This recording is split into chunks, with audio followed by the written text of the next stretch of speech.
All right, so a bit of background on myself. I lead our data, AI, and innovation program for MNP. So the team we run is about 500 people across the country, various roles across AI, from AI engineering through to change management, innovation, all the fun pieces associated with AI. One of the things I really want to touch on today, and my focus will be to be extremely pragmatic around how we approach AI. I think right now when we have a lot of conversations, it is really easy to get stuck into the weeds, really easy kind of to devolve into really technical conversations. And I want to be able to highlight just some of the practical use cases. So we're going to actually go through 4 examples of tools or capabilities we've built with clients or been part of building with clients that have seen some real value. So very, very pragmatic, and they'll stretch across something that is very individually productivity focused all the way through to full plant automation. And so we'll kind of gather a few key things. The other thing I really want to highlight is I know in one of the earlier conversations or presentations with ATB, they highlighted the fact that access to capital is obviously a massive limitation. And so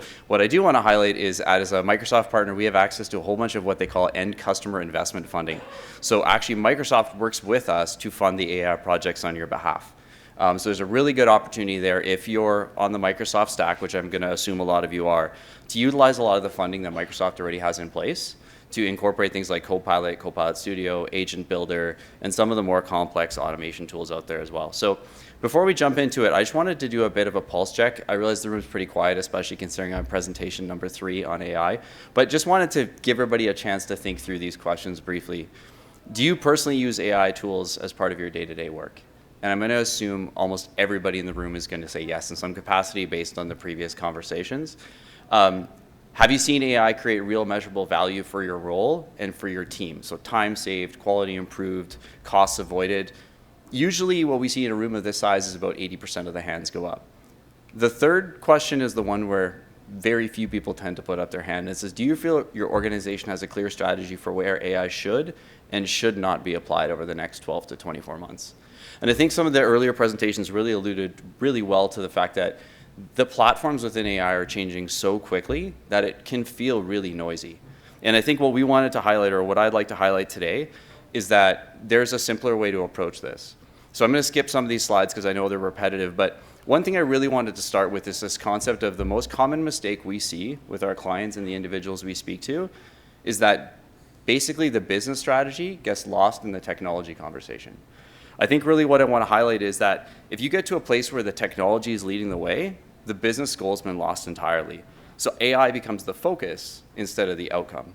And so you really want to reinforce that. So if I use that from the perspective of automation, a facility deploys AI vision systems across their operations, your cameras installed, models trained, and we've seen this example. The result is usually a lot of noise, low adoption, and really no measurable outcome in a lot of circumstances. The right approach should be the opposite. Start with the problem statement. What is the area of my business that I want to solve? What's the area of my business that I want to enhance and improve? And I want to quantify that. So I want to reduce waste by 15%. I want to reduce downtime by 20%. What are those key questions that you want to ask to get to the right outcome? So the difference here is simple. AI is not the strategy. It's simply the tool to execute the strategy. And I think a lot of the AI conversations we're seeing in the market are kind of precluding the other way around. The other thing I really want to highlight, and this one was one that Peter actually addressed 2 presentations ago and did an amazing job discussing, is the fact that clarity beats speed. And what I mean by that is the fact that we have so many presentations about AI really highlights that. It's this kind of frenetic environment. A lot of noise, a lot of chaos, a lot of change. And what we're seeing is a common thread amongst a lot of our clients with those who are successful with AI and those who are not. And it's that speed without clarity is simply activity. So we're seeing a lot of noise and a lot of activity. We aren't necessarily seeing a lot in the way of outcomes. And so what we want to really refine is the fact that clarity, even if you're moving slower, will lead to better outcomes. So be very definitive about what you want to accomplish. So there's a couple things I wanted to touch on. Be very intentional about your use cases. So when we look at AI from our perspective, we use this term called go narrow, go deep. Pick one use case and execute on that use case start to finish rather than saying I'm going to try to boil the ocean and take on a bunch of different use cases. Invest purposefully. I think that's pretty self-explanatory. And the third one is something that I think is really important. It's actually the fourth one on the bullets. Apparently I'm really good at math. Is engage your team as part of the AI journey. And so what we did at MNP Digital is we undertook a survey back in December and January with Ipsos. And we surveyed about 250 companies across Canada, food processors included. The difference between our survey and a lot of other surveys is we focused very much on the mid-market. So we're not dealing with large publicly traded organizations. We're dealing with mid-market, owner-managed, oftentimes owner-run businesses, and tried to get an understanding from them as to what they were seeing and where they were successful and where they weren't. And what this next slide highlights is when we think about barriers to adoption for AI, our natural inclination is to automatically think about the technology. And what we really saw as an outcome of this is the single biggest gap is actually skills, knowledge, and fear. And so when we're talking to our team members around how we want to adopt AI, the real friction is actually the organizational readiness. And I think this was already addressed in some of the prior presentations, is this isn't a technology problem. The technology exists. And Adriel was chatting about this from the perspective of marketing, right? There's so many tools out there that are really available and ready. It's really about our ability to adapt to them, our organization's ability to adopt them, and us to change manage through that process. I won't spend a lot of time here, but really what we also talk about is the fact that we want to adopt or apply AI as close to the business problem as humanly possible. So when we surveyed a lot of businesses, we got an understanding of around where are they actually using it. The vast majority is like virtual agents and chatbots, data analytics using AI. So for those I come from a business intelligence background, so it's all about dashboards. Bear or bad news, dashboards won't exist in 2 years for the large part. They're all being replaced by chatbots. I had an interesting conversation with a food processing company out in Ontario. Basically, the CEO said to me, he says, I don't really want to dig through dashboards. I want to ask my chatbot, how many of this product did I sell yesterday? How many did I sell the day before? What does my forecast look like? I want to have a real world conversation with my sales engine, not a dashboard where I need to go find the insights that should be at my fingertips. This was also addressed earlier, and I just want to touch on this very briefly, is that it can be really tough to measure the ROI from AI. So we look at this right now, and I'll touch on this in the next few slides, but really where we're seeing the biggest impact is, not surprisingly, efficiency and productivity metrics. So this is more about cost reduction, revenue increase metrics, and employee satisfaction. So I think the fourth one we saw there, employee satisfaction, is really around saying we have change management right. So if you can engage your team in the changes you want to see, the changes you want to drive as an organization, you really actually enhance and improve. And I think, Peter alluded to it, he doesn't want to do the bullshit work. None of us want to do the bullshit work. We always want to focus on the value-added work, and that's, I think, what we're seeing in some of that those employee satisfaction scores. So when we look at AI, when we're chatting with our clients or chatting with businesses, we really look at it saying there's really 3 pillars around AI. I'm going to focus primarily just on 2 because we won't get into trust AI and cybersecurity and all that fun stuff, but is around productivity AI and growth AI.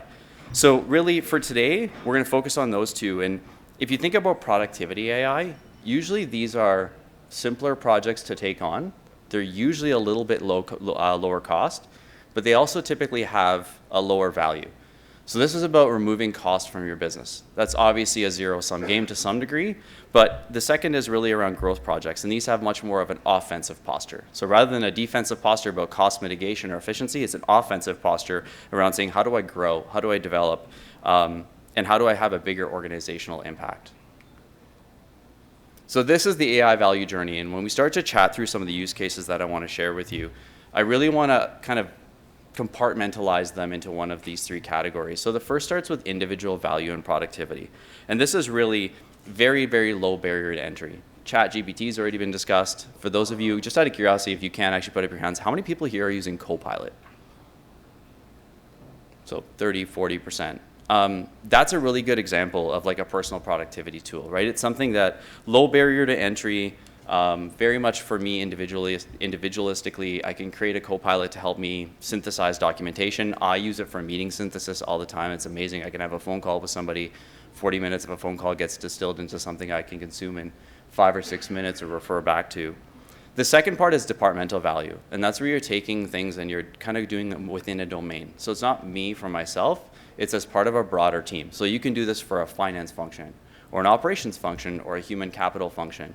You can create agents or tools through low-code tools like Copilot Studio, where you're building an agent that can create efficiency, but it's creating efficiency within the context of a department or a smaller group of people. And so that's more about departmental value. It's very domain-specific. You extend into workflow, so workflow automation. So really where we see a lot of value here is in finance. Nobody really wants to do, we heard about accruals and expenses. Nobody wants to do accruals and expenses. Those can be automated. Invoicing can be automated. A lot of the workflow around cash flow management can be automated. And that's typically where we see the value here. And the third one is organizational value. This becomes a little bit more complicated, but it's also probably the highest impact. Well, it isn't probably the highest impact. It is definitively the highest impact. And so when we talk about point solutions, so step 2, their departmental value is a point solution. Step 3, which is organizational value, is about a system solution. So a really simple analogy, and this isn't my analogy, it's from a group out of Toronto called Creative Destruction Lab. They talked about, the invention of electricity. When you incorporate electricity into a factory, you don't incorporate a light bulb to allow you to work longer. You rethink the entire function of the way that your operations work now on the founding value of saying we have electricity to use at our fingertips. So when you're utilizing AI, the encouragement I would have is don't say I'm going to create a point solution. Colin does invoicing, so we're going to replace that small little task that Colin does with an agent that does the invoicing. The bigger step is to say, what if inefficiencies or automation can we drive in our finance or operations function and automate the entirety or rethink the entirety of the process? That's really where you're going to see value. You're absolutely going to see some cost reduction in implementing these point solutions around agents, but you're going to see an exponential increase in the value when you start to take a look at it more holistically and cohesively. So trying to look through and say a cross-domain function that allows us to automate. And we'll share one of the examples I actually had sat down with with the CEO of a food processor in Ontario, and she walked me through some of her frustrations. And so we put together an entire workflow to automate their processes. I think Peter touched on this as well, the concept of, does everybody know what an agent is? Seeing a lot of heads nod. So really when we think of agents, and this ties to the previous slide as well, there's like a human assistant. It's going to help me do my day-to-day tasks. There's a human-led agent, so it's a group of agents, but there's still a person at the front of that. So that's basically you have a set of digital colleagues, but you're orchestrating and telling them what to do. This is really where you see domain-specific use cases like we talked about with finance. And then you have human-led and agent-operated. So basically what that is I will define an orchestrated agentic workflow, and I can automate the entirety of my finance function. So this was probably step 4 in what you saw Peter present earlier with that kind of arrow moving up and to the left or to the right, I guess. This would be step 4-ish. And this is where you start to see some of the really significant impacts. So I wanted to walk through a couple applicable use cases, and I'll share these relatively briefly. And just highlight examples what we've seen. So these are all pragmatic examples we've been part of developing or delivering. And really when we look at it, we said we'll probably bucket these into about 6 primary groups. So demand forecasting and planning. This is really the easiest and typically the simplest way to introduce AI in some capacity. You're usually doing this with low-code tools or low-code capabilities. The second would be process automation. Again, not a huge hurdle and a huge lift. Third would be marketing and sales, and I think that was already addressed to a large degree. Fourth would be predictive maintenance, quality control and inspection, and supply chain optimization. So each of these have individualized use cases within them, but really this would be kind of the way that when we approach food and beverage, this would be the approach with these 6 primary pillars. So the simplest and easiest use case would be a personal sales analysis agent. This is one we actually created. So I'm going to go out and I'm going to meet with some clients. I want to have a lot of information on my fingertips around them, their brand, their sales, what's happening within their environment, etc. You could load in sales forecasts. You can load in some context with regards to the organization. You can load in some context with regards to the organization's human capital structure or the key leaders you're meeting with. And what this actually does is it creates a customized presentation. So the presentation addresses products, capabilities, opportunities, market, growth, etc. And really what it allows you to do is brand that very, very specifically to that sales analysis or that sales agent. And this was a really simple tool. This was built in low code in about a day and a half. So this isn't something where you're having to incorporate a lot of cost. It's something where you're able to drive value very, very quickly with kind of low overhead. So we talked a little bit, or I spoke a little bit earlier around Microsoft and some of what they're doing in this space. This is a perfect example of the type of use case that through their end customer investment funds, they can work with you directly or through us or through somebody else to help you and get engaged in that process. And it's a really, really kind of easy way to enter into a lot of the AI conversation.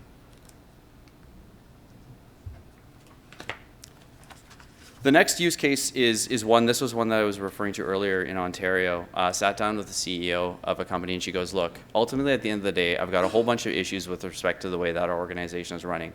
I've limited visibility into the key KPIs as to what's happening within my organization, and I don't know how to align that supply-demand alignment. Right, we're going through a massive growth phase. There's a ton of opportunity, but I just don't feel like we're capitalizing on it successfully. We have stockouts, lots of lost sales opportunities, impacts to our customer satisfaction. And so that was kind of one of the problem statements. The second problem statement was really around cash flow. And I think we went through 4 or 5 key problem statements that they referenced. Was really a lack of real-time reporting. So they had no real ability to make timely financial decisions. Everything was as it was a month ago or 2 months ago, and they lacked some of that visibility. It caused some liquidity risks for them, especially in a high-growth scenario. They had higher borrowing costs because of it, and they had a lot of what she called reduced agility to support the growth that they wanted to see. And so this was a slightly more complex use case that candidly we're still working through. But what we essentially did is we created an orchestrated workflow. So this would be the second half of that complexity spectrum, where we basically used agentic AI to automate the entirety of their finance function. So from PO to payment was orchestrated by people, but functionally managed by AI. So PO would define, do I have inventory? Inventory would define production. Production flow would define supply chain and logistics, would define marketing. And each of these had this downstream knock-on effect. So that if agent 1 was finished with its job, it automatically informed agent 2. And really what you said, what we helped kind of define with them was this process flow where, you know, the CEO or the head of finance or other key leaders were watching that process be orchestrated, but the day-to-day legwork of that was honestly being done almost entirely by AI. And so it's a really good example to say, yes, I can create a point solution. I could automate invoicing. I can automate cash flow management. I can automate parts of that function. Or I can stitch all those agents together and create an automated workflow that does the entirety of my finance function. Now, you're not getting rid of team members. You're not doing anything like that. What you're basically doing is allowing individuals to spend less time on the administrative side of the business and more time on kind of managing and overseeing and making the right decisions, and what we'd essentially say would be kind of higher value tasks. The third one is brand and product intelligence. This actually for us was not a food processing use case, but I felt like it was really applicable here. This was actually for a toy company. And so in this context, they were launching a bunch of new products as part of their brand, and they own multiple brands. The question for them became, how do I manage the sentiment of each of the brands and each of the products, and how do I do that in a way that's timely? I'm not running focus groups that sometimes take time to run. I want to be able to see what's happening in real time. So through Reddit, X, or now it's X, previously Twitter, Amazon, Instagram, or Meta, they all have APIs to data. And so what we did is we basically created agents that interact with each of those individual platforms, pull that data together into an orchestration agent, run that through a language model, and every day or within a date range, they can create a summary that says what's happening on the internet, what is the communication on the internet with a specific product or a specific brand. So if I grew up, I loved G.I. Joes as a kid. If I want to know what's happening with G.I. Joes, I can understand and say between this date and this date, what was the communication around G.I. Joes on Instagram, Facebook, Reddit, doesn't matter. And then it would build a sentiment analysis for me. It'll tell me, well, this product or this brand was mentioned X number of times. Here's how many were positive. Here's how many were negative, and here's how many were neutral.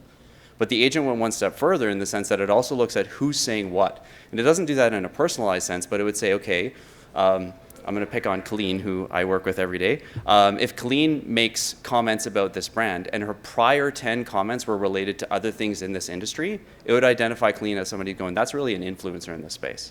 So influencers are speaking this way. Somebody who's a casual observer of your brand is speaking this way.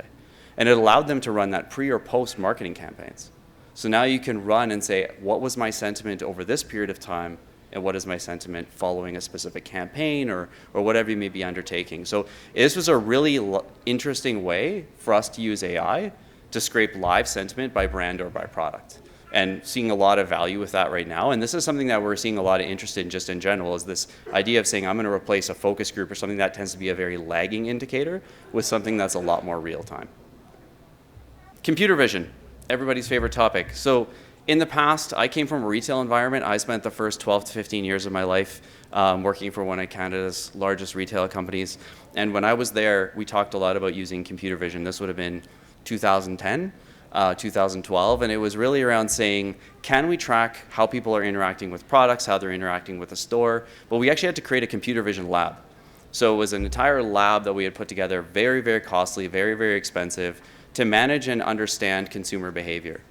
Really what you're seeing with computer vision now is a much lower barrier to entry. With some of the tools that we're using, you can use your security cameras, you can use basic cameras, you can use, you're not having to implement a whole bunch of infrastructure. You're essentially tying a lot of the existing cameras you have into a model, and that model can manage a multitude of different things for you. And it's really, to a large degree, off the shelf that you're able to do a lot of this. So you can monitor consistency, you can monitor quality, you can reduce some of the manual inspection, you can even do predictive maintenance around machines. And those are all use cases that we've worked through in the past. And so I think I wanted to highlight as part of this is actually for a chocolate manufacturer. So what they used this for is they used computer vision and spectral imagery to assess quality. So are there spots on the chocolate that the model would learn from itself over time to adapt to increase quality and enhance quality? And it really helped quality control and helped speed to manufacturing. The other use case for this is around just monitoring team, right? So in this case, it was about PPE management, making sure everybody on the floor had the right PPE. And if it didn't, it would notify whoever was on shift at the time. And it's just to help compliance, right? And this is one of those ones where all of this is done anonymously. So it's not saying Colin isn't wearing his PPE. It says this individual isn't, and so we can just address that. And so this is really about, employee safety, team management, et cetera. So this again is, you'll notice this isn't a special camera. We're using a security camera to do this. And the intent behind that is, again, low barrier to entry, simple way of adopting some of these AI tools.